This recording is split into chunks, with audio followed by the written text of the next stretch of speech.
This is a winter afternoon in a free world. These are the children for whose sake we fought the evil and the dark men of the earth.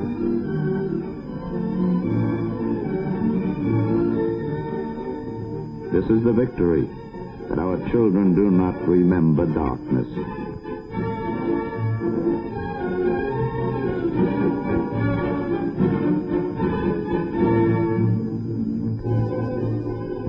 And if our children weep, they weep for simple woes, for the fleeting and enchanted woes of the very young. And if they laugh in freedom and gentleness and joy, in the bright world that is the heritage of childhood. This is America after a great war. Where else could it be?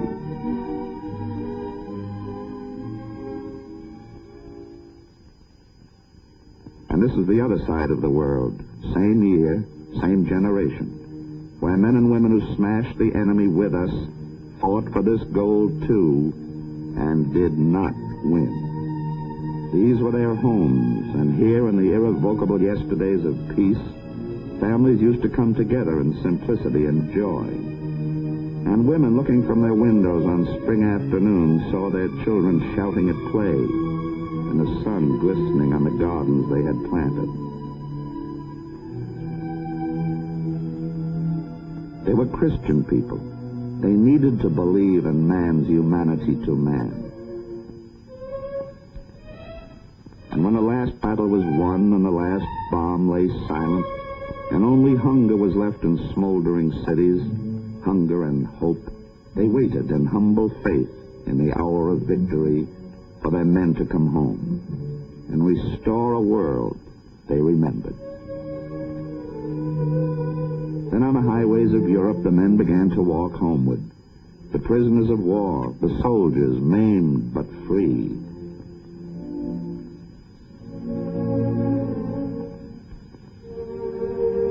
And those who had been enslaved. And families that had found each other by a miracle in the great shifting of lives moved across the roads of Europe, going home.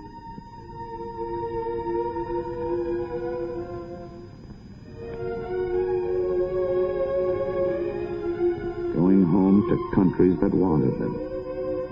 Here amid ruins were friends.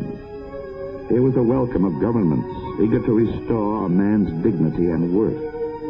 Here were the flags of their own land, and the soil was theirs, though their homes had been shattered. And with the marvelous persistence of the human spirit to survive despair and fury and pain, the people began to build.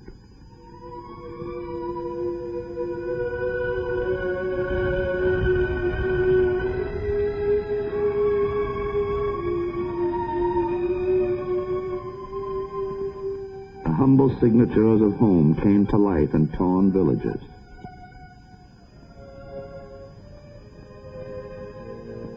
And there was a day when a man and his children could return with the things they had saved to their own house again.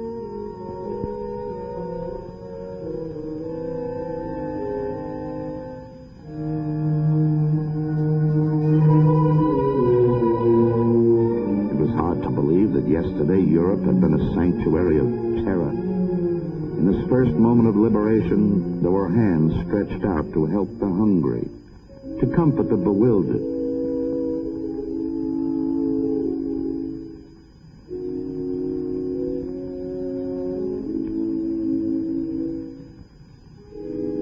To make small bodies warm and proud again.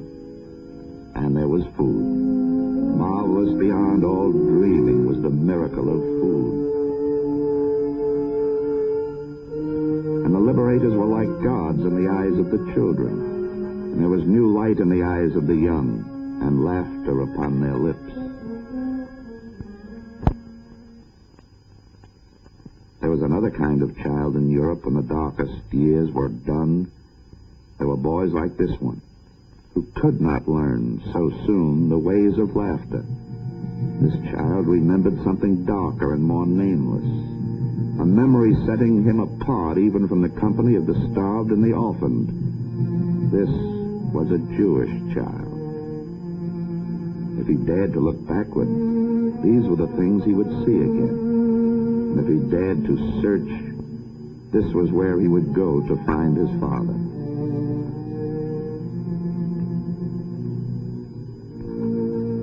And if by a miracle his father should not be among these, this is the way he would have faced his child when at long last he was free. For by a miracle, Jews did come alive out of this cavern of miseries.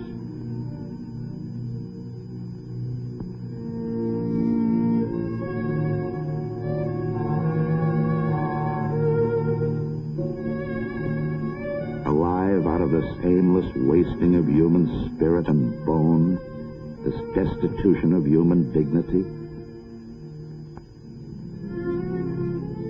And men did come back in the hour of liberation through the gates of this hell. But when they took to the roads with the same brave goal, with the same need and yearning to rebuild, and when they entered the cities of their youth with the same trust in the mercies of freedom, this is what happened to remind them they were Jews.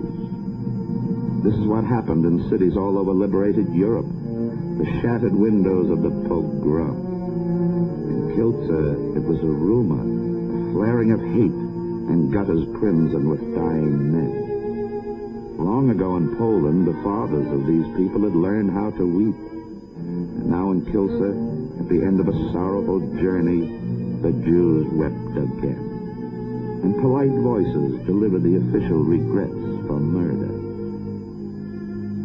And even the fighters who had earned on the battlefields the right to be safe in their own homes knew there was no safety anywhere in Europe for Jews. So a place was found for Jews, a way station between fury and freedom. And a name was found for these people who could not go home. And they were labeled Jewish displaced persons.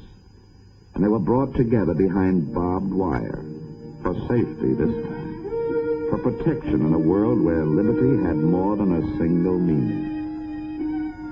And here at long last the Jewish children were gathered up, out of the woods and hills where they had hidden, out of cellars and secret caves, out of monasteries and shelters where Christian hands had succored them, and out of the iniquity that was Dachau and Belsen and Buchenwald. The Jewish children crept back to life. They were without names. They belonged to nobody. Some could remember a vanished place that might have been home. And fathers and mothers with gentle faces and evenings of soft security. And now they were nobody's children, or anybody's, for the asking.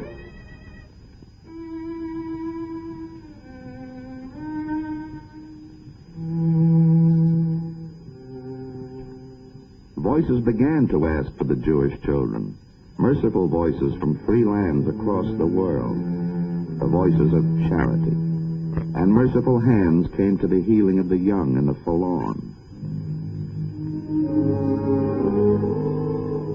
And workers from other countries, reaching bravely into the great welter of children lost and afraid, began to teach them again the forgotten color of laughter.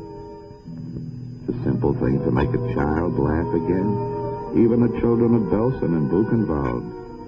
A woman's voice with the echo of someone beloved and lost and gone. A toy handled for the first time. An afternoon free of terror. The young could be snared by forgetfulness. For the older children, the children who had to remember, they wanted an answer for tomorrow and tomorrow. What does it mean to be free? They used to whisper to their mothers in the dark night of Hitler. It means we will never be cold again, nor hungry, nor afraid. We will never have barbed wire around us again. And now in the DP camps of Europe, the Jewish children ask, is anybody free? And they remembered that their mothers had told them of a land called Palestine, where boys and girls were strong and full of joy, and Jews were builders and dreamers and free men, and children had friends. There were vineyards in this land, and green hills, and fields of growing grain, and cities and marketplaces, where boys and girls could find work for their hands and hearts. They need you there, the mothers had said. They are waiting for all of you. Palestine is your home. And the children cried, we want to go to Palestine. This is the Palestine that waits for them today. These are the hills of Galilee, dark with guns. But the homeless children of Europe are not afraid. This is the sound and color of freedom in the land of Israel today. But the children who wait with a vision and a dream are not afraid. Shall those who have known the schooling of Belsen and Buchenwald call this thing bondage?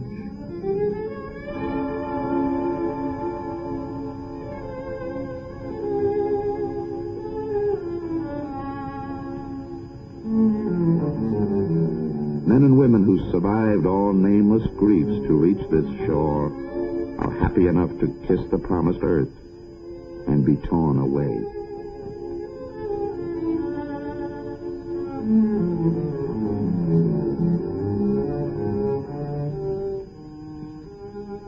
Or from the receding ships that carry them to another desperate interlude, they can see the horizons of hope, and they know that one day they will come back. Here in the prisons that teem under the skies of Cyprus, the driven and the hungry are waiting after the long agonies of flight, waiting in fresh yearning in sight of the promised land for passports to freedom in a free world. And from the heart of Palestine a thunder of anger reaches them, the anger of men and women who built these cities with their own hands and wanted them to be havens for the homeless and the pursued. But still they come, the fugitives from battered Europe, the hungry and the lost, the women without sons, the boys without brothers, the young men without friends, and still they come. For this is their only home anywhere on earth, their only horizon and dream. These were the forgotten children of yesterday, gathered up like driven leaves from the corners of a world in ruin, brought back with patience and the love of healing hands to a new faith in living. They know their direction now. It lies to the east. They know the language of the land that wants them. They know its songs, its festivals, its legends, and its great harvests.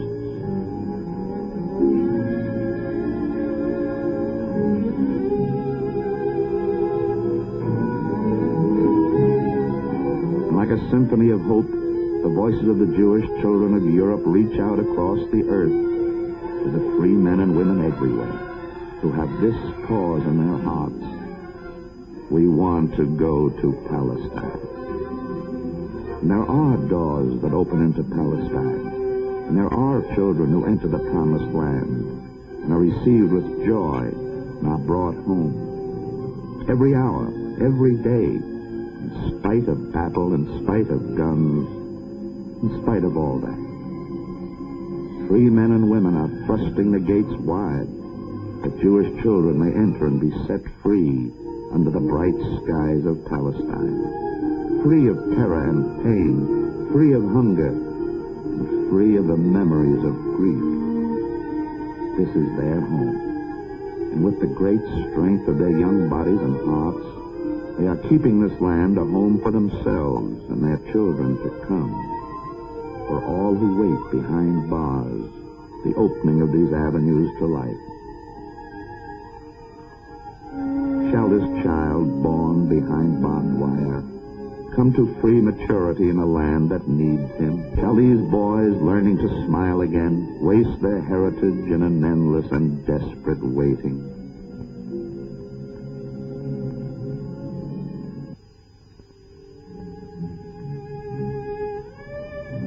Is this one of the forgotten children?